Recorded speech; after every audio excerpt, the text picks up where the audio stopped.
새벽 3시 깊은 잠을 찢는 듯한 두드림 소리가 문을 때렸다.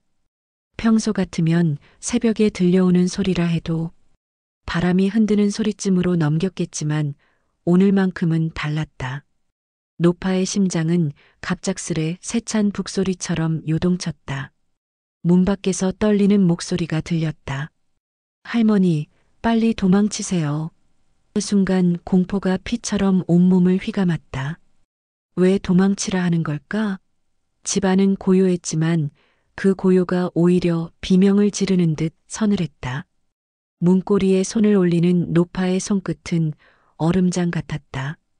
문을 열자 얼굴이 창백한 젊은 남자가 서 있었다. 1층에 새들어 사는 총각 진수였다. 평소에는 인사성 밝고 조용하던 청년이 오늘은 숨이 가빠 있었다. 그는 할머니의 손목을 붙잡고 말없이 골목 쪽으로 끌었다. 발걸음마다 심장이 목구멍까지 차올랐다. 집 뒤편 어둠 속에서 희미한 불빛이 번쩍였다. 누군가 있는 걸까? 한밤의 정적을 찢고 멀리서 엔진 소리가 낮게 울렸다. 할머니의 가방 속에는 평생 모은 통장과 도장이 전부였다. 젊은 남자는 설명은 나중에 드릴게요. 라며 숨을 몰아쉬었다. 그 말 속에 스며든 두려움이 더 큰 불안을 키웠다. 무엇이 이토록 그를 몰아세운 걸까? 멀리서 다가오는 검은 그림자, 이 밤이 결코 평범하게 끝나지 않으리라는 걸 예감하게 했다. 골목길 끝, 낡은 가로등 불빛 아래에서 두 사람은 잠시 숨을 고르며 뒤를 돌아봤다. 집 쪽 창문 하나가 불쑥 켜지더니 검은 실루엣이 스쳤다. 그 순간 할머니의 심장이 철렁 내려앉았다. 누구예요? 노파의 목소리는 갈라졌고 대답 대신 낮게 퍼지는 웃음소리가 들려왔다. 낯선 남자 둘이 그림자처럼 계단을 올라가고 있었다. 진수는 이를 악물고 할머니를 다시 끌었다. 여기 더 있으면 위험해요. 우리를 찾고 있어요. 그 말에 할머니의 손끝이 떨렸다. 도대체 왜, 누가, 무슨 이유로? 대답은 없었다. 하지만 곧 모든 진실이 드러나리라는 불길한 예감이 뒤를 쫓았다. 골목 끝에 도착한 진수는 숨을 몰아쉬며 주위를 살폈다. 할머니의 손목을 꼭 붙잡은 그의 눈동자가 흔들렸다. 여기서 잠깐 숨으세요. 그가 가리킨 곳은 오래된 창고 옆 어둠 속이었다. 할머니의 숨소리가 가늘게 떨렸다. 집 쪽에서는 아직도 불빛이 번쩍였고 낮게 웅성거리는 소리가 들려왔다. 누가 온 걸까? 아니, 무엇을 하려는 걸까? 노파의 가슴은 쿵쾅거리며 갈비뼈를 두드렸다. 진수는 주머니에서 작은 손전등을 꺼내 살짝 비추더니 문득 불을 껐다. 낯선 사람들이에요. 방금 차에서 내린 두 남자, 그리고 그의 목소리가 끊겼다. 뒷말을 삼킨 듯 입술이 떨렸다. 할머니는 본능적으로 알 수 있었다. 저 안에는 자신이 모르는 진실이 숨어 있다는 걸. 하지만 무엇일까? 멀리서 갑자기 개 짖는 소리가 터졌다. 순간 모든 불빛이 꺼지더니 골목이 칠흑처럼 변했다. 숨죽인 정적 속 발자국 소리가 점점 가까워졌다. 진수는 재빨리 할머니를 벽 뒤로 끌어당겼다. 그들의 그림자가 골목 입구를 스쳤다. 낮게 주고받는 대화가 들려왔다. 여기 맞아? 오늘 끝내야 돼. 그 한마디에 노파의 손끝이 싸늘해졌다. 끝낸다고? 그게 무슨 뜻이란 말인가? 진수는 주머니에서 휴대폰을 꺼내 어딘가로 문자를 보냈다. 지금 시작됐어. 그의 손끝이 떨리고 있었다. 이게 단순한 가정사라면 왜 이런 긴박함이 필요한 걸까? 할머니는 숨을 죽이며 집 쪽을 바라봤다. 그 순간 2층 창문에서 희미하게 누군가의 얼굴이 스쳤다. 낯익은 얼굴이었다. 그녀의 아들이었다. 하지만 그 표정은 그녀가 알던 아들의 얼굴이 아니었다. 차갑고 낯설고 마치 다른 사람 같았다. 왜? 할머니의 눈가가 흔들렸다. 두려움과 배신이 한꺼번에 가슴을 파고들었다. 멀리서 또 다른 차가 도착하는 소리가 들려왔다. 이 밤이 아직 끝나지 않았음을 알리는 신호처럼. 밤 공기는 서늘했고 골목 끝 가로등 불빛만이 희미하게 흔들렸다. 진수는 그 불빛 아래 서서 휴대폰을 꽉 쥐고 있었다. 할머니는 몇 걸음 떨어진 어둠 속에서 그를 바라봤다. 아직도 심장이 가라앉지 않았다. 도대체 무슨 일이 벌어지고 있는 걸까? 진수는 누군가에게 전화를 걸었지만 연결이 되지 않았다. 그의 얼굴에 초조함이 스쳤다. 왜 안 받지? 그 순간 멀리서 검은 승용차 한 대가 천천히 다가왔다. 헤드라이트 불빛이 골목을 스치자 할머니의 몸이 경직됐다. 차는 그들을 지나쳐 가더니 집 쪽으로 방향을 틀었다.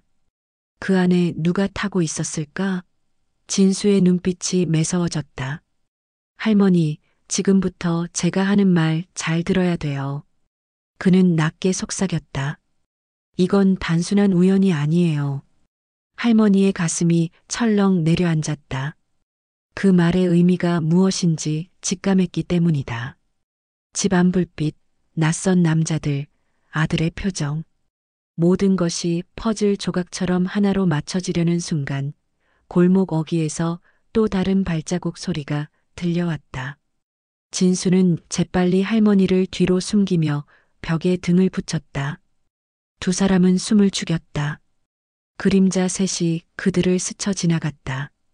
그중 하나가 잠시 멈추더니 주변을 살폈다. 바짝 긴장이 고조됐다. 그러나 곧 그들은 집 쪽으로 향했다. 진수는 주머니에서 작은 종이 쪼가리를 꺼내 할머니에게 건넸다. 혹시 무슨 일 생기면 이 주소로 가세요. 글씨가 급히 적혀 있었다. 여긴 안전해요? 할머니가 묻자 진수는 잠시 망설였다. 아직은 하지만 오래 숨을 순 없어요. 그의 눈빛에는 결심이 서려 있었다. 단순히 피하는 것이 아니라 뭔가 더 큰 계획을 준비하는 사람의 눈빛이었다. 멀리서 문 닫히는 소리가 울렸다. 그 순간 집 쪽 창문 불빛이 꺼졌다. 그리고 정적이 찾아왔다. 할머니의 손끝이 떨렸다. 폭풍 전야 같은 고요함이 온 골목을 감쌌다. 이제 곧 뭔가가 터질 것이다. 낡은 찜질방의 네온 사인이 밤 공기 속에서 희미하게 깜빡였다. 진수는 할머니를 데리고 안으로 들어섰다. 따뜻한 공기가 밀려오자 그제야 할머니의 굳은 어깨가 조금 내려앉았다.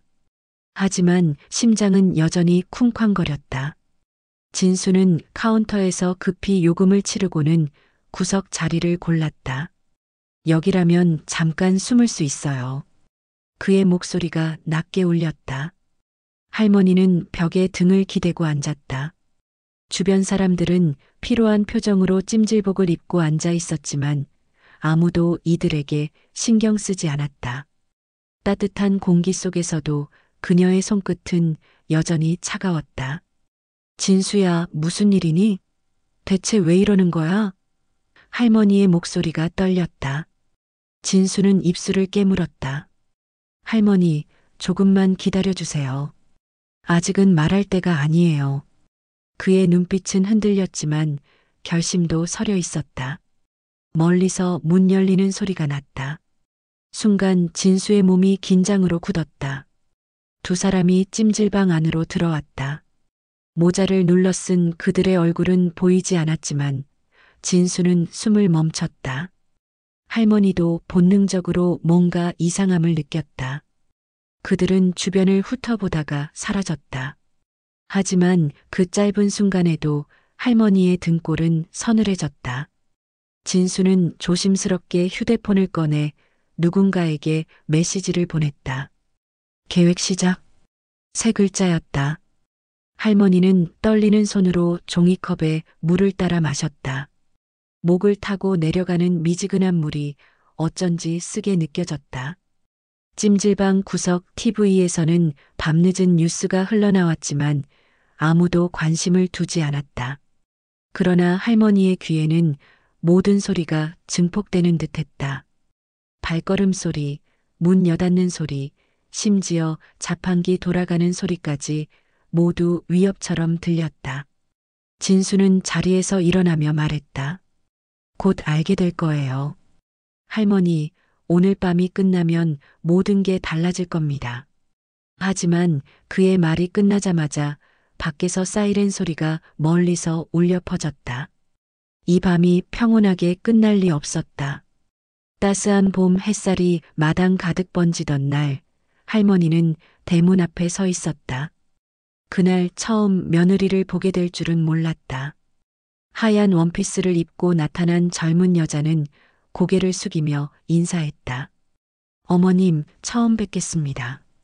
그 순간 할머니의 마음 한구석이 환해졌다. 마치 오랫동안 기다리던 봄이 온 듯했다. 아들 준호가 옆에서 미소를 지으며 말했다. 엄마, 이 사람이랑 결혼하려고 해. 할머니는 잠시 멍해졌다. 하지만 며느리의 눈빛 속에는 알 수 없는 차가움이 스쳐갔다. 그녀는 부드럽게 웃었지만 그 미소는 끝까지 눈에 닿지 않았다. 할머니는 그때는 몰랐다. 그 눈빛이 언젠가 자신을 향할 칼날이 될 줄은. 집안 식구들이 둘러앉아 함께 점심을 먹었다. 며느리는 예의 바르고 살갑게 굴었고 할머니는 속으로 감사했다. 이제 우리 집에도 봄이 오는구나. 하지만 작은 균열은 그날 이미 시작되고 있었다. 결혼 준비를 하며 며느리는 집 문제를 슬쩍 꺼냈다. 어머님, 요즘은 다 신혼집을 따로 마련하더라고요. 할머니는 웃으며 고개를 끄덕였다. 평생 모은 돈으로 아들 내외에게 보금자리를 마련해주고 싶었다. 그래서 통장을 열어 거금을 꺼냈다. 며느리의 눈빛이 그 순간 반짝였지만 할머니는 그 의미를 알지 못했다. 결혼식 날 하객들 앞에서 며느리는 눈부시게 웃었다. 그러나 할머니는 문득 이상한 기시감을 느꼈다. 웃고 있지만 왠지 모르게 차갑고 멀게만 보였다. 그 불길한 느낌은 결혼 후 현실이 되어 다가왔다. 며느리는 사소한 것 하나하나에 불만을 드러냈다. 명절 차례상, 집안 살림, 할머니의 말투까지. 할머니는 이해하려고 애썼다. 그러나 준호는 언제나 며느리 편에 섰다. 그날 처음 스친 그 차가운 눈빛이 이제야 조금씩 의미를 드러내기 시작한 것이다. 낡은 간판이 달린 작은 탐정 사무소 안 노란 조명이 희미하게 공간을 비추고 있었다. 진수는 할머니를 의자에 앉히고는 서류 뭉치를 탁자 위에 올려놨다. 잠시 후 문이 열리며 키가 큰 청년이 들어왔다. 형, 왔어? 진수가 말했다. 그가 바로 민우였다.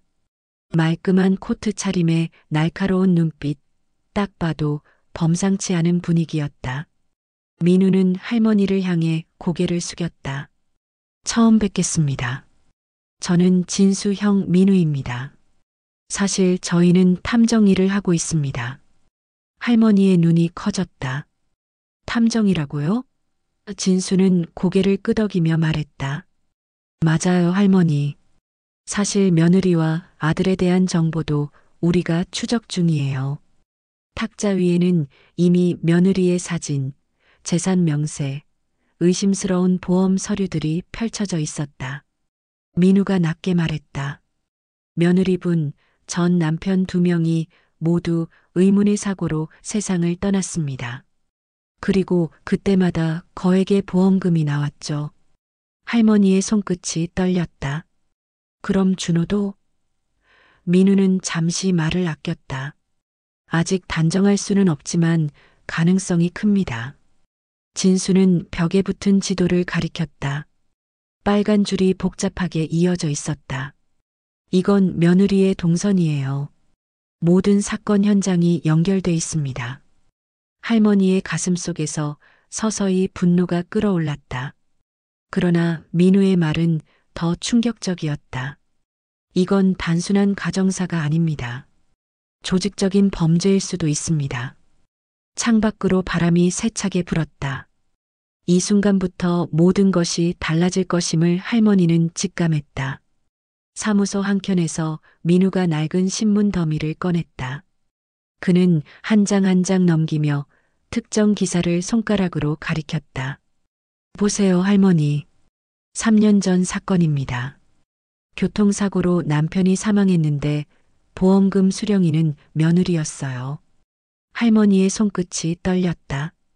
기사의 사진 속 며느리의 얼굴은 장례식장에서 슬픈 척 고개를 숙이고 있었다. 하지만 민우는 다른 기사들을 꺼내며 말했다. 2년 전 또 다른 남편. 심장마비로 사망. 역시 보험금 수령인 동일 인물. 신문 위에 붙은 빨간 줄들이 모든 사건을 하나로 묶고 있었다. 할머니는 숨이 막히는 듯 가슴을 움켜쥐었다. 이게 전부 사실이니? 그녀의 목소리가 갈라졌다. 진수는 고개를 끄덕였다. 저희가 목격자 증언도 확보했습니다. 며느리와 함께 있던 낯선 남자들의 존재도 드러났어요. 민우는 한 장의 사진을 내밀었다. 며느리가 모르는 남자와 대화를 나누는 장면이었다. 할머니의 시야가 순간 흔들렸다. 머릿속이 하얘지고 심장이 거세게 요동쳤다. 그녀는 겨우 입을 열었다. 그럼 준호는? 내 아들은 알고 있는 거야? 민우는 잠시 말을 고르고는 낮게 대답했다. 아직 확정할 수 없지만 증거상 공범 가능성도 있습니다. 그 말에 할머니의 눈가가 젖었다. 분노와 배신감, 그리고 믿고 싶지 않은 현실이 한꺼번에 몰려왔다. 방 안의 공기가 무겁게 내려앉았다. 멀리서 천둥이 울렸다. 이 진실이 앞으로 어떤 폭풍을 몰고 올지 아무도 알 수 없었다. 사무소 안 공기는 무겁게 가라앉아 있었다. 민우는 벽 가득 붙은 사진과 지도 위에 붉은 실을 연결하며 낮게 말했다. 이제부터는 우리가 판을 짜야 합니다.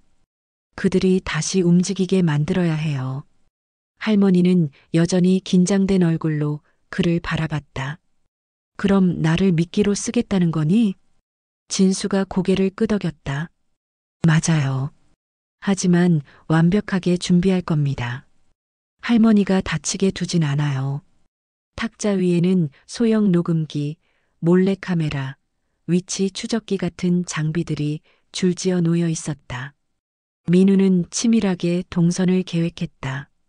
내일 저녁 할머니가 집에 돌아가는 걸로 하죠. 그리고 그들이 독을 쓰도록 유도합니다. 할머니의 눈빛이 흔들렸다.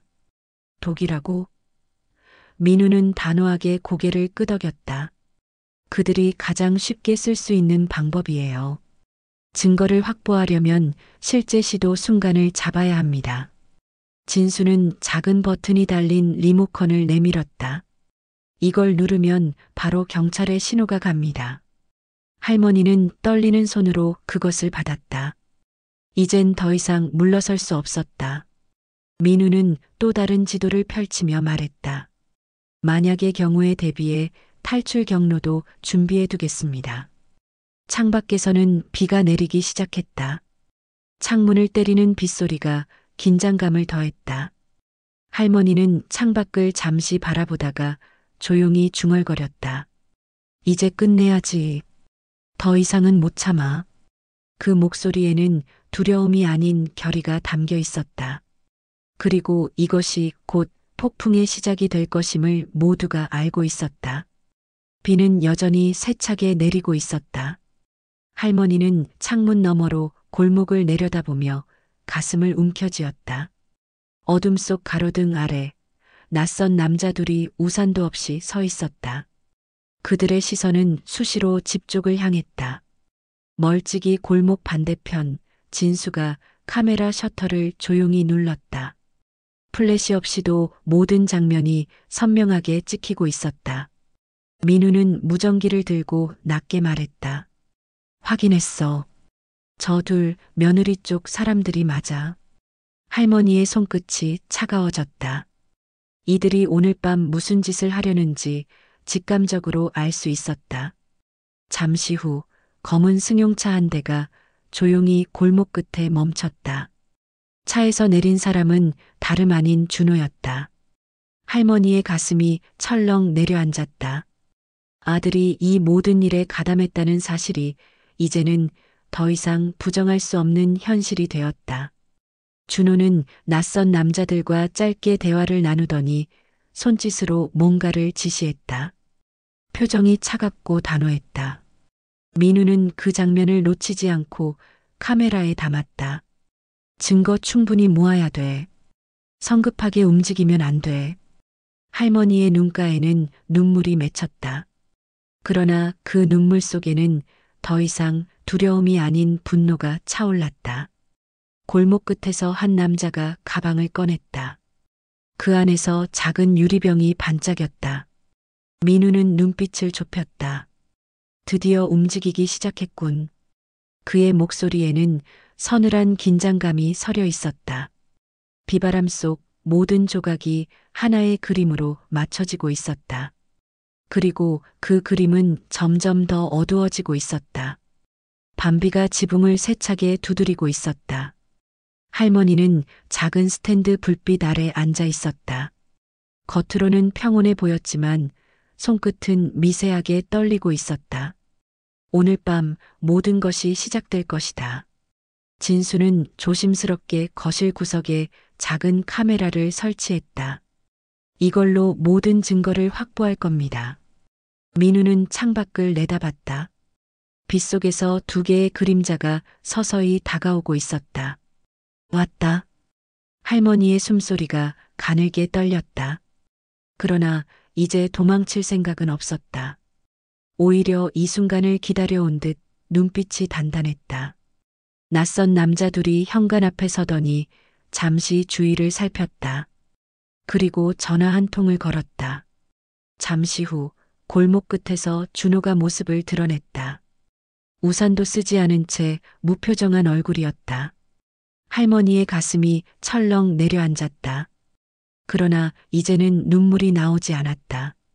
모든 감정이 차갑게 식어버린 듯했다. 민우는 손목시계를 바라보며 신호를 기다렸다. 그들의 행동을 현행범으로 잡아야 했다. 낯선 남자 중 한 명이 가방에서 작은 유리병을 꺼냈다. 투명한 액체가 담긴 병이 희미하게 빛났다. 오늘 끝내자. 낮고 서늘한 목소리가 빗속에 섞여 흘렀다. 진수는 손에 쥔 리모컨을 꼭 쥐었다. 그러나 섣불리 움직일 수는 없었다. 실제 행위가 시작돼야만 경찰이 개입할 수 있었다. 준호는 아무 말 없이 고개를 끄덕였다. 그 순간 할머니는 창밖의 아들과 눈이 마주쳤다. 짧은 순간이었지만 그 눈빛 속에는 더 이상 자신이 알던 아들의 흔적이 없었다. 폭풍 같은 긴장이 방 안을 가득 채웠다. 그리고 곧 문이 천천히 열리기 시작했다. 현관문이 열리며 빗물이 바닥에 떨어졌다. 준호와 낯선 남자 둘이 조심스럽게 들어왔다. 할머니는 식탁 옆에 앉아 그들을 바라봤다. 심장은 쿵쾅거렸지만 표정은 최대한 침착하게 유지했다. 민우는 커튼 뒤에 숨어 카메라 버튼을 눌렀다. 빨간 불빛 하나 없이 무음 촬영이 시작됐다. 낯선 남자 중 한 명이 가방을 열어 작은 유리병을 꺼냈다. 그 안에 액체가 희미하게 반짝였다. 이거면 확실하겠지? 남자의 낮고 서늘한 목소리에 방 안 공기가 한층 무거워졌다. 준호는 무표정하게 고개를 끄덕였다. 조용히 끝내. 아무도 모르게. 그 목소리에 더 이상 아들의 따뜻함은 없었다. 할머니의 손끝이 떨렸지만 눈빛은 흔들리지 않았다. 오히려 그 순간을 기다리고 있었다. 민우는 무전기로 조용히 속삭였다. 조금만 더 실제 시도가 필요해. 경찰팀이 골목 끝에서 대기 중이었다. 낯선 남자가 잔에 음료를 따르며 말했다. 어머님, 건강에 좋습니다. 따뜻할 때 드세요. 할머니는 잔을 들었지만 입에 대지 않았다. 눈빛이 준호와 잠시 마주쳤다. 아무 말 없지만 모든 감정이 부딪혔다. 민우의 손가락이 신호 버튼 위에서 멈춰 있었다. 지금 이 순간이 바로 증거를 확보할 마지막 기회였다. 남자의 손이 할머니 쪽으로 더 가까이 다가왔다. 그리고 그때 할머니는 천천히 잔을 입술에 가져가는 척했다. 카메라 렌즈가 그 모든 순간을 놓치지 않았다. 빗소리, 숨소리, 심장소리가 뒤엉킨 방 안에서 긴장이 최고조에 달했다. 잔이 할머니의 입술 가까이 다가갔다. 모두의 시선이 그 한 점에 꽂혔다. 낯선 남자의 입꼬리가 희미하게 올라갔다. 준호조차 미세하게 안도의 숨을 내쉬었다. 그러나 그 순간 할머니는 잔을 탁 내려놓았다. 이상한 냄새가 나는구나. 목소리는 차갑고 단호했다. 남자의 표정이 굳어졌다. 아니요, 어머님. 몸에 좋은 약초 변명은 끝까지 이어지지 못했다. 창밖에서 갑자기 빨간 불빛이 번쩍였다. 경찰차 사이렌 소리가 골목을 가득 메웠다. 민우가 무전기를 붙잡고 외쳤다. 지금입니다. 진입하세요. 현관문이 열리며 경찰들이 들이닥쳤다. 모두 움직이지 마. 번개 같은 함성이 방 안을 찢었다. 남자 둘이 황급히 뒷문 쪽으로 도망치려 했지만 이미 경찰이 포위하고 있었다. 준호는 얼어붙은 듯 서 있었고 할머니는 잔잔하게 그를 바라봤다. 눈빛 속에 분노와 슬픔이 뒤섞여 있었다. 그러나 사건은 여기서 끝나지 않았다. 한 남자가 갑자기 경찰 쪽으로 뛰어들며 주머니에서 뭔가를 꺼냈다. 순간 방 안이 아수라장이 됐다. 총이다. 누군가의 외침과 함께 번쩍이는 금속이 보였다. 민우가 재빨리 할머니를 감싸며 바닥으로 몸을 숙였다. 경찰들이 일제히 총구를 들이댔다. 짧은 정적 뒤 천둥 같은 고함이 터졌다. 무기 버려. 손들어. 남자는 잠시 머뭇거리더니 미친 듯이 웃었다. 너희가 이길 수 있을 것 같아? 그 웃음 뒤로 묘한 불길함이 감돌았다. 이건 단순한 살인 미수가 아니었다. 뒤에 더 큰 그림이 숨어 있는 듯했다. 경찰서 조사실 안 강한 조명이 용의자 둘의 얼굴을 비췄다. 땀이 이마를 타고 흘러내렸지만 그들은 끝까지 입을 열지 않았다. 민우가 그들을 마주하며 낮게 말했다. 당신들 며느리만 위해 움직인 게 아니죠. 뒤에 누가 있습니까? 용의자 중 한 명이 잠시 눈을 피했다. 그 순간 민우는 이미 직감했다. 이건 단순한 개인 범죄가 아니라는 걸. 한편 할머니는 조사실 밖에서 상황을 지켜보고 있었다. 경찰 한 명이 서류를 들고 다가왔다. 이걸 보세요. 며느리 계좌에서 큰 금액이 오간 흔적이 있습니다. 수상한 기업 계좌로요. 서류 위에는 여러 차례 반복된 송금 내역이 빨간 펜으로 표시돼 있었다. 할머니의 눈빛이 차갑게 굳어졌다. 진수는 조사실 문 너머를 바라보며 중얼거렸다. 역시 뒤에 더 큰 놈이 있었어. 그때 용의자 한 명이 책상을 주먹으로 내리쳤다. 아무 말 안 해. 목소리엔 공포가 섞여 있었다. 마치 배후에 있는 누군가가 훨씬 더 위험하다는 걸 알리는 듯했다. 민우는 증거 사진을 꺼내며 조용히 말했다. 이 사람 맞죠? 당신들 뒤를 조종한 인물. 사진 속에는 검은 모자를 눌러 쓴 중년 남자의 모습이 담겨 있었다. 경찰들도 긴장된 눈빛을 주고받았다. 할머니는 창문 너머로 그 얼굴을 바라보며 손끝이 차갑게 식는 걸 느꼈다. 이 사람이 모든 걸 계획한 거야? 순간 조사실 안공기가 얼어붙었다. 이제 사건은 단순한 살인 미수를 넘어 거대한 범죄 조직으로 확장되고 있었다. 낡은 창고 안 빗물이 지붕 틈새로 떨어지며 차가운 금속 소리를 냈다. 민우와 진수는 멀리 숨어 작은 카메라로 그 안을 주시하고 있었다. 잠시 후 검은 코트를 걸친 중년 남자가 그림자 속에서 걸어 나왔다. 그가 바로 모든 사건의 배우였다. 그의 눈빛은 서늘했고 말수가 적었지만 한마디 한마디가 날카로웠다. 계획이 틀어졌다고? 낯선 남자 둘이 고개를 숙이며 떨리는 목소리로 대답했다. 예, 경찰이 개입했습니다. 중년 남자의 입꼬리가 비틀렸다. 쓸모없는 것들. 순간 공포가 공기 속에 번졌다. 민우는 무전기로 속삭였다. 할머니, 저 사람입니다. 모든 걸 조종한 배후. 창고 밖 차 안에서 대기하던 할머니는 창문 너머로 그 모습을 바라봤다. 손끝이 차갑게 식었다. 중년 남자는 서류 가방을 열어 안에서 뭔가를 꺼냈다. 두툼한 봉투와 권총이 동시에 나타났다. 입 다물고 사라져라. 마지막 기회다. 그의 목소리는 낮지만 위협적이었다. 진수는 카메라 줌을 최대한 당겼다. 모든 증거를 확보해야 했다. 그러나 그 순간 중년 남자의 시선이 문득 숨어 있는 방향을 향했다. 거기 누구야? 민우와 진수는 숨을 죽였지만 이미 그림자가 들켰다. 중년 남자의 손이 권총으로 향하는 순간 창고 안 공기가 서서히 폭풍처럼 뒤틀리기 시작했다. 창고 안 공기가 순식간에 얼어붙었다. 중년 남자의 권총이 천천히 민우와 진수가 숨은 방향으로 향했다. 나오지 않으면 다 죽는다. 그의 목소리는 낮았지만 서늘하게 울렸다. 민우는 진수에게 속삭였다. 지금 움직이면 안 돼. 증거가 더 필요해. 그러나 상황은 급속도로 악화되고 있었다. 낯선 남자 하나가 창고 문을 닫으며 출구를 봉쇄했다. 빗소리만이 지붕 위에서 메아리 쳤다.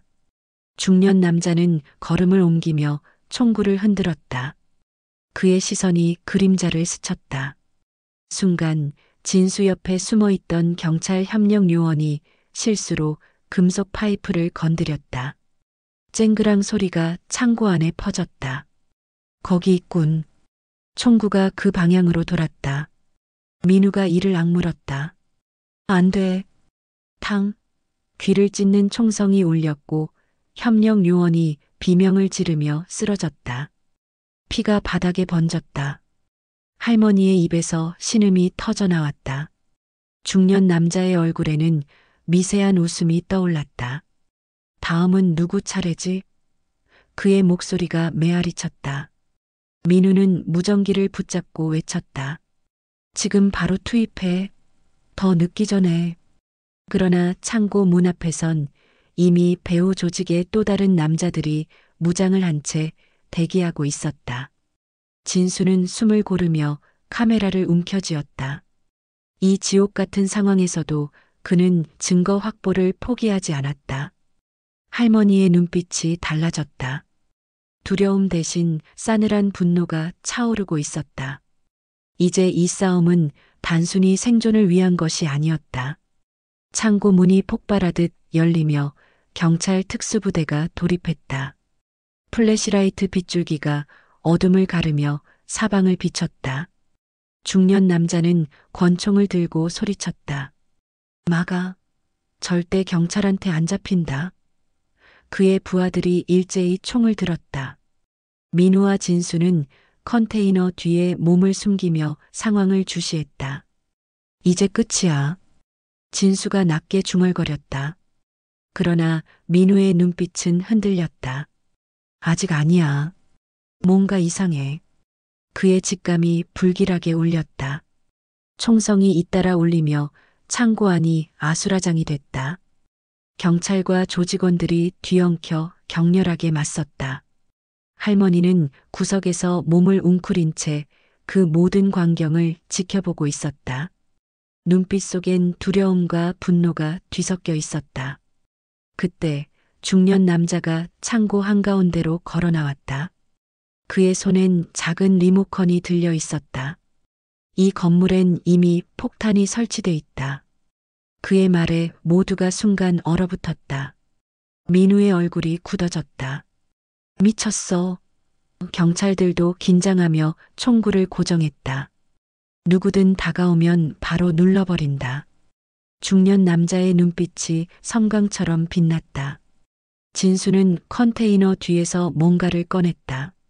작은 드론 카메라였다. 형, 저걸로 위치를 확인할 수 있어. 민우는 고개를 끄덕이며 드론을 띄웠다. 화면 속에 깜빡이는 빨간 불빛들이 포착됐다. 정말로 폭탄이 설치돼 있었다. 할머니의 숨이 가늘게 떨렸다. 이제 단순한 체포가 아니라 모두의 생명이 걸린 상황이 되어버린 것이다. 민우는 경찰에게 손짓했다. 폭탄부터 해제해야 돼. 그게 우선이야. 순간 경찰 특수요원 둘이 재빨리 움직이기 시작했다. 창고 안은 여전히 총격 흔적과 폭우 소리로 뒤엉켜 있었다. 그러나 이제 모든 시선은 한 곳에 쏠려 있었다. 특수 폭탄 해체반 요원 둘이 바닥에 무릎을 꿇고 빨간 불빛이 깜빡이는 장치를 조심스럽게 다루고 있었다. 민우는 숨을 죽이며 그들을 바라봤다. 할머니 역시 입술을 깨물며 손끝이 떨리고 있었다. 중년 남자는 여전히 손에 리모컨을 들고 서 있었다. 누구든 다가오면 바로 눌러버린다. 그의 눈빛은 서늘하고 흔들림이 없었다. 진수는 몰래 측면으로 이동하며 속삭였다. 형, 저 리모컨만 확보하면 돼. 그러나 민우는 고개를 저었다. 타이밍이 맞아야 해. 잘못 움직이면 다 끝장이야. 폭탄 해체반 요원 한 명이 땀을 흘리며 중얼거렸다. 회로가 이중 장치입니다. 시간 좀 필요합니다. 중년 남자의 입꼬리가 비틀렸다. 시간은 너희 편이 아니야. 그의 엄지손가락이 리모컨 버튼 위를 스쳤다. 할머니의 심장이 철렁 내려앉았다. 준호의 얼굴도 창백하게 질려 있었다. 진수는 여전히 배우 인물의 뒤를 노리며 긴장을 늦추지 않았다. 민우는 경찰 특수부대에게 손짓했다. 우리가 기회를 만들 테니 폭탄 해체만 집중해. 바로 그때 창고 천장에서 갑자기 스파크가 튀며 전기가 순간적으로 꺼졌다. 어둠 속에서 중년 남자의 낮고 차가운 웃음소리가 울려 퍼졌다. 이제 진짜 시작이다. 불길한 정적과 함께 상황은 더욱 예측 불가능하게 흘러가기 시작했다. 어둠 속에서 전기가 다시 들어오자 창고 안은 긴장으로 얼어붙었다. 폭탄 해체반 요원은 땀에 젖은 손으로 빨간 선과 파란 선을 번갈아 바라봤다. 남은 시간 3분입니다. 민우는 손목 시계를 확인하며 이를 악물었다. 진수는 할머니를 지키며 주변을 경계했다. 그러나 중년 남자는 여전히 리모컨을 쥐고 섬뜩하게 웃고 있었다. 너희가 살 수 있을 것 같아? 갑자기 그의 손가락이 버튼을 꾹 눌렀다. 모두의 심장이 멎는 듯한 순간 아무 일도 일어나지 않았다. 가짜였어? 진수가 놀란 눈빛으로 중얼거렸다. 중년 남자는 낮게 웃으며 말했다. 진짜는 따로 있다. 그의 시선이 창고 구석의 다른 상자들을 향했다. 폭탄 해체반 요원이 급히 장비를 옮기며 소리쳤다. 추가 기폭장치 발견. 시간 2분 남았습니다. 민우는 즉시 경찰에게 외쳤다. 그를 잡아라. 시간을 더 벌어야 돼. 총성이 창고 안에 다시 울렸다. 경찰과 조직원들이 뒤엉켜 격렬한 교전을 벌였다. 할머니는 구석에서 몸을 웅크리고 있었지만 눈빛만큼은 두려움보다 분노에 가까웠다. 진수는 숨을 고르며 폭탄 해체 현장 쪽으로 몸을 날렸다. 내가 돕겠습니다. 그러나 중년 남자가 마지막 카드라도 숨긴 듯 창고 한쪽 문이 벌컥 열리며 새로운 무장 인물들이 쏟아져 들어왔다. 놈들이 증거를 없애려 한다.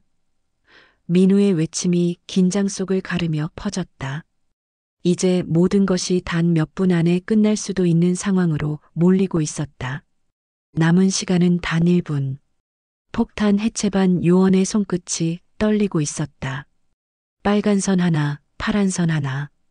선택은 단 한 번뿐이었다. 민우는 총을 든 채 조직원들과 대치 중이었지만 시선은 계속 폭탄 쪽으로 향했다. 할머니는 구석에 앉아 두 손을 모으고 있었다. 제발 끝내줘. 그녀의 속삭임이 빗소리에 묻혀 사라졌다. 중년 남자는 경찰들에게 포위당한 채 미친 듯이 웃었다. 너희 다 같이 끝장이야. 그의 손엔 여전히 또 다른 리모컨이 들려 있었다. 진수는 그를 노리며 소리쳤다. 이제 그만 포기해. 끝났어. 그러나 남자의 눈빛은 광기에 휩싸여 있었다. 폭탄 해체반 요원이 깊게 숨을 들이쉬었다. 하나, 둘 그리고 과감하게 빨간 선을 잘랐다. 순간 정적이 찾아왔다. 모두의 시선이 폭탄으로 향했다. 아무 일도 일어나지 않았다. 성공이다. 폭탄 해체반이 외쳤다. 경찰들이 일제히 안도의 숨을 내쉬었다. 그러나 중년 남자는 마지막 발악이라도 하듯 리모컨 버튼을 누르려 했다. 탕! 민우의 총성이 창고 안을 가르며 울렸다. 남자의 손에서 리모컨이 떨어졌다. 그의 몸이 뒤로 휘청이며 바닥에 쓰러졌다. 눈빛 속에 공포와 분노가 뒤섞여 있었다. 진수는 재빨리 달려가 남자의 손목을 묶었다. 경찰들이 조직원들을 하나씩 제압해 나갔다. 할머니는 천천히 자리에서 일어났다. 손끝이 여전히 떨리고 있었지만 눈빛은 단단했다. 이제 정말 끝난 거지? 그녀의 목소리엔 분노와 해방감이 함께 담겨 있었다.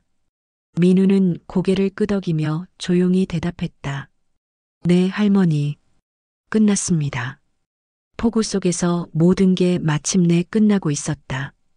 폭우가 멎은 아침, 창고 밖으로 처음으로 햇살이 비쳤다. 긴 밤이 끝나고 세상은 다시 조용해졌다. 할머니는 경찰차 옆에 서서 하늘을 바라봤다. 눈가에 맺힌 눈물이 빛에 반짝였지만 그 표정엔 평온이 깃들어 있었다.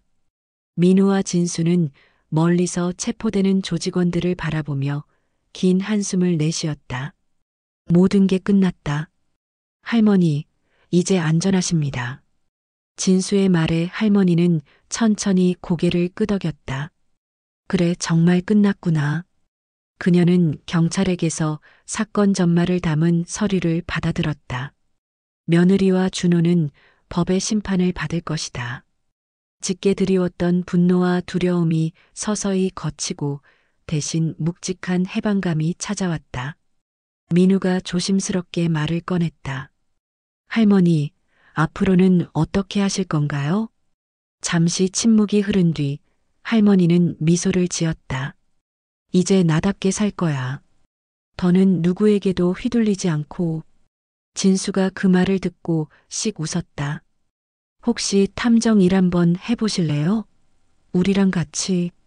할머니는 잠시 생각하다가 고개를 끄덕였다. 그래, 나 같은 늙은이도 할 수 있다면 해볼까?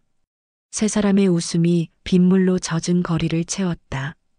긴 폭풍을 견뎌낸 사람들만이 지을 수 있는 웃음이었다.